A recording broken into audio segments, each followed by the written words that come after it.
মানুহে দণ্ড মাৰাকাটা পাহৰি যাবলৈ ধৰিছে।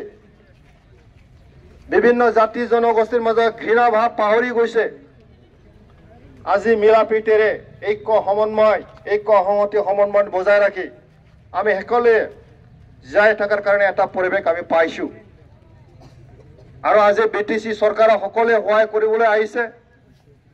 আমি সকলোৱে ৩৫ লক্ষ জনসাধাৰণক জীৱনৰ নিৰাপত্তা দিয়ে সকলো জাতি জনগোষ্ঠীক সমমৰ্যাদা সম উন্নয়ন কৰাৰ কাৰণে আমি প্ৰতিজ্ঞাবদ্ধ। তো আজিৰ অনুষ্ঠানত আমি ইয়াত উপস্থিত হৈছো কাৰণটো কি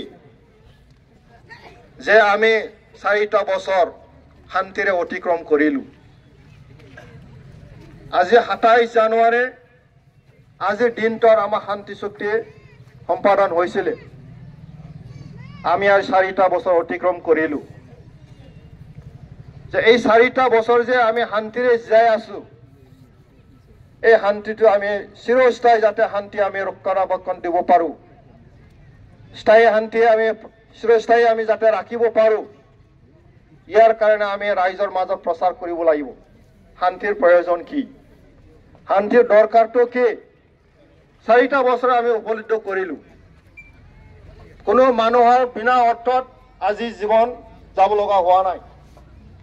বিভিন্ন জাতি জনগোষ্ঠীৰ মাজত এই সংহতি সমন্বয় আমি ৰক্ষা কৰি পেলাই আমি যাই আছো। আৰু লগে লগে উন্নয়নৰ কাম ইয়াত হ'বলৈ ধৰিছে।